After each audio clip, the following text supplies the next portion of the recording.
Hello students, अभी जो next video है आज का वो है चतुर्थी विभक्ति कारक के लिए बनाया है हमने, जिसको हम बोलते हैं पहला है कर्ता, कर्म, करण और संप्रदान।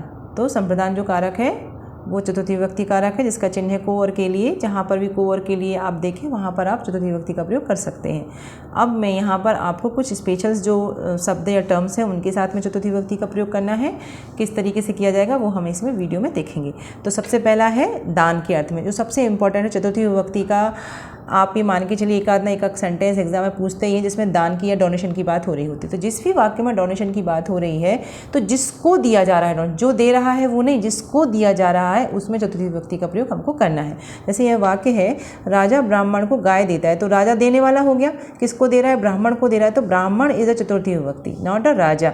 तो राजा देता है, सिर्फ इतना बनाया पहले हमने। तो राजा ददाती, राजा अकारांत पुल्लिंग का है तो राजा ही आएगा, तो राजा ददाती। फिर किसको दे रहा है और क्या दे रहा है, तो किसको दे रहा है, ब्राह्मण को दे रहा है, तो ब्राह्मणाय, जिसे तो चतुर्थी विभक्ति एक वचन, और गाय मतलब गांव, ये प्रथम विभक्ति एक वचन का बनेगा। ठीक है, तो गाय को दे रहा है। तो इस तरीके से हमने इसको बनाया कि राजा ब्राह्मण को गाय देता है, तो चतुर्थी विभक्ति किस में आएगी, जो दान को ले रहा है उसमें चतुर्थी विभक्ति लगेगी, ना कि जो दान को दे रहा है उसमें। ठीक है, फिर कुछ दूसरी कंडीशन है, जैसे क्रोध, ईर्ष्या और रुचि, ये भी बहुत इंपॉर्टेंट है। ये क्रियाएं हैं, जैसे रुचि, ईर्ष्या और क्रोध, ये जब भी तीनों का प्रयोग वाक्य में हो आपको चतुर्थी विभक्ति का प्रयोग करना है। जैसे कि मालिक नौकर पर क्रोध करता है, तो पर आ गया यहाँ पर। आप तो तुरंत झट से सप्तमी विभक्ति सोच लेंगे, सप्तमी विभक्ति नहीं सोचनी है आपको ये देखना है कि कहीं क्रोध तो नहीं आया है। अगर क्रोध आया है तो आपको यहाँ पर चतुर्थी विभक्ति का प्रयोग करना है। ठीक, ऐसा भी बना सकते हैं ना वाक्य, मालिक नौकर के लिए क्रोध करता है, तो के लिए भी आ गया आपका, पर यहाँ पर उन्होंने के लिए ना लिखे पर लिखा हुआ है, तो कंफ्यूज नहीं होना है वहाँ पर। ठीक, तो मालिक तो जैसे कि जैसे स्वामी आया, चतुर्थी विभक्ति किस पर लगेगी, किस पर क्रोध हो रहा है, नौकर पर, तो सेवक का चतुर्थी विभक्ति एक वचन, और क्रोध का जो रूप बनेगा क्रिया का, क्रुध्यति, ये आपको याद होने चाहिए। तो स्वामी सेविकाय क्रुध्यति, तो स्वामी एक वचन, सेविकाय चतुर्थी विभक्ति एक वचन, ये प्रथम विभक्ति एक वचन का। ईर्ष्या में है, दुर्योधन पांडवों से ईर्ष्या करता है, तो दुर्योधन एक वचन है, ईर्ष्या करता है, तो दुर्योधना ईर्ष्यति, ये बन गया। किससे ईर्ष्या करता है, पांडवों से, तो चतुर्थी विभक्ति किस में लगेगी, पांडवों में लगेगी। पांडव बहुवचन का हो गया तो पांडेभ्यः बनेगा। यहाँ पर एक वचन, द्विवचन, बहुवचन का बहुत ध्यान रखना है वाक्य में। तो यहाँ पे बहुवचन, किसका बहुवचन, चतुर्थी विभक्ति का, पांडव का बहुवचन यहाँ पर बनेगा। रुचि में हरे फलम रोचति, जब भी रुचि जम की क्रिया आए आपको चतुर्थी विभक्ति का प्रयोग जरूर करना है। ये बहुत आता है, बालक को लड्डू अच्छे लगते हैं, ये आता है। तो इस टाइप की जब भी वाक्य आते हैं तो इसमें आपको ध्यान रख चतुर्थी विभक्ति का लगाना है। तो रुचि हरे फलम रुचते, किसको, हरि को फल अच्छे लगते हैं, है ना। तो हरि को फल अच्छे लगते हैं, इसके लिए आपको क्या करना पड़ेगा कि हरे की जो चतुर्थी विभक्ति है वो बनानी पड़ेगी। तो हरे फलम रोचते, फलम जो आएगा क्या अच्छा लग रहा है, यहाँ पे कर्म कारक आया हुआ है। ठीक है, रोचते, तृतीय विभक्ति हरि में लगी हुई है। तो ये तीनों को आपको ध्यान रखना है, ये आते हैं एग्जाम में। फिर प्रयोजन में, प्रयोजन मतलब कि आप कोई काम किस प्रयोजन से, किस इंटेंशन से कर रहे हैं, वहाँ पर भी हमको चतुर्थी विभक्ति का प्रयोग होता है। यहाँ पर तो आपको इसका टर्म मिल जाएगा, जैसे भक्त मुक्ति के लिए, तो ये आ गया ना, मुक्ति के लिए हरि का भजन करता है। तो अब जब यहाँ पर हम बनाएंगे इसको सिंपल तरीके से, तो क्या बनेगा, किस में इसका प्रयोग करेंगे अपन, भक्तो मुक्तये हरिम भजति। तो भक्तगण जो है वो पुल्लिंग फॉर्म हो गया, सॉरी बहुवचन का प्रयोग हो गया। मुक्तये में जो चतुर्थी विभक्ति एक वचन लग गया, हरिम हरि का एक ये बना कर्म कारक, और भजति भजन करता है, ये बना। तो भजन करता है मतलब भजति, हरिम कर्म हो गया उसको, मुक्ति के लिए चतुर्थी विभक्ति हो गई, भक्त जो हो गए वो कर्ता हो गए। तो इस तरीके से इस वाक्य को हमने बनाया। अब ये बड़ा वाक्य है, इस बड़े वाक्य को कैसे बनाया जाता है, सबसे पहले क्रिया लिखी, देखी और कर्ता देखी। कर्ता कौन है, भक्त हैं, क्रिया कौन है, भजना है। तो भक्त और भजना इनको लिख लीजिए, भक्तो भजति। किसको भज रहे हैं, हरि को, तो हरि हो गया कर्म कारक, तो यहाँ पर हरिम हो गया। किसके लिए भज रहे हैं, तो चतुर्थी विभक्ति हो गई, तो मुक्ति के लिए भज रहे हैं, तो मुक्तये आ गई। तो इस तरीके से जब आप क्वेश्चनिंग करेंगे वाक्य में तो आपको ये प्रैक्टिस में आ जाएगा कि कर्म कारक कैसे ढूंढना है, किसके लिए कर रहे हैं, क्या कर रहे हैं। जब हम इस तरीके के क्वेश्चन करते हैं तो वहाँ पे हम इसको समझने के लिए आप हमारे वो कारक वाली वीडियोस देखिए, क्योंकि हमने यहाँ पे सिर्फ ट्रांसलेशन की प्रैक्टिस करा रहे हैं।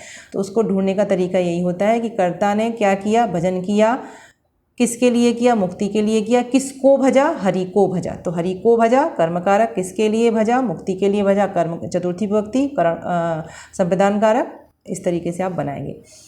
फिर है व्यापारी धन के लिए प्रयत्न करता है, तो धन के लिए, तो वणिकः, व्यापारी को संस्कृत में बोलते हैं वणिक, तो वणिकः धनाय, धन की चतुर्थी विभक्ति हो गई।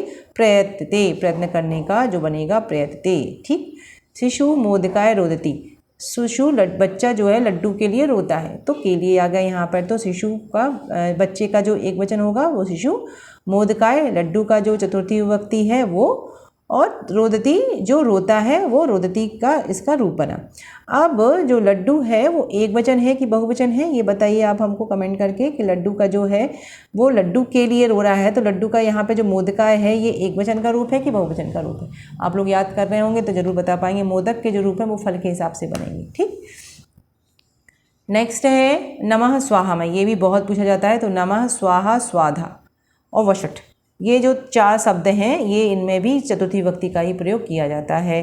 तो गुरु के लिए नमस्कार है तो श्री गुरुवे नमः, अग्नि के लिए स्वाहा है तो आग्नेय स्वाहा, इंद्राय वषट, पितरम नमस्करोति, पितरों को नमस्कार है।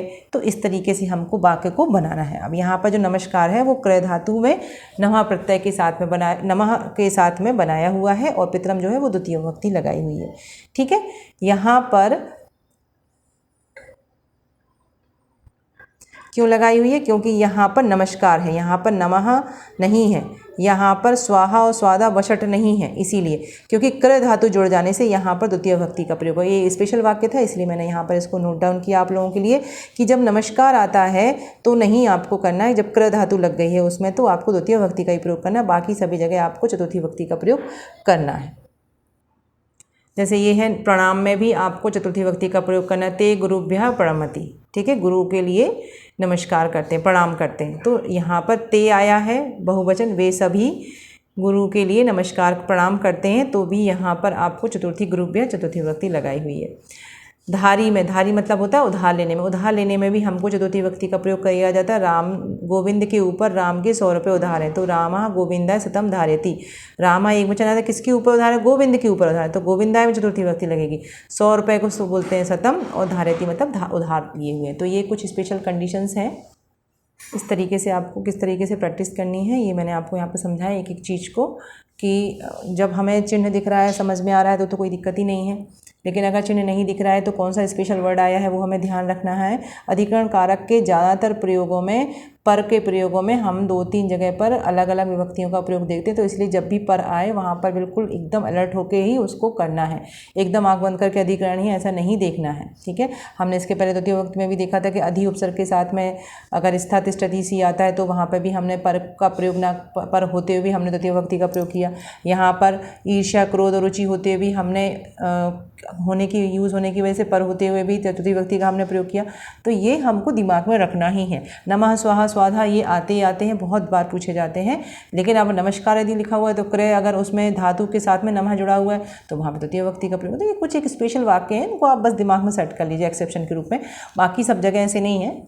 तो ये चतुर्थी विभक्ति के बारे में हमने आज पढ़ा, इसकी आप अच्छे से अच्छी प्रैक्टिस करें, जिससे कि हम, मतलब मेरा ये ट्रांसलेशन पढ़ाने का सिंपल वे में बस एक ही मकसद है कि आप लोग ट्रांसलेशन में गलती नहीं की, क्योंकि ट्रांसलेशन एक ऐसी चीज़ है कि एग्जाम में बहुत तरीके से अलग अलग तरीके से पूछा जाता है। उसमें फिलिंग दी ब्लैंक्स भी आते हैं, करेक्ट द सेंटेंस भी आते हैं, ट्रांसलेट करने के लिए भी आते हैं। अगर आप अच्छे से पढ़ लोगे ना इसको तो उसमें बिल्कुल अगर सही है तो 1% भी मार्क्स नहीं कट होते हैं, पूरे में से पूरे मार्क्स मिलते हैं उसमें, और यदि जरा सा भी गलत है तो पूरा गलत हो जाता है। तो इसलिए मैं कोई भी चीज़ नहीं छोड़ी, और बस इसी तरीके के वाक्य आएंगे, इससे ज़्यादा डिफिकल्ट वाक्य नहीं आते हैं एग्जाम में आप लोगों को, लेकिन बस आपको थोड़ा सा अलर्टनेस चाहिए। जैसे मैथमेटिक्स में अलर्टनेस होती है ना कि आपने थोड़ी सी भी गलती की, थोड़ा सा भी गलत फॉर्मूला लगाया, तो बिल्कुल वैसे ही अलर्टनेस इसमें चाहिए। वैसे ही कुछ भी नहीं लिख सकते हैं बिना सोचे समझे, बस इतना आपको ध्यान देने की बात है। इसके आगे वाले वीडियो में हम पंचमी विभक्ति को देखेंगे। आप लोग अच्छे से प्रैक्टिस करिए तब तक। Thank you very much.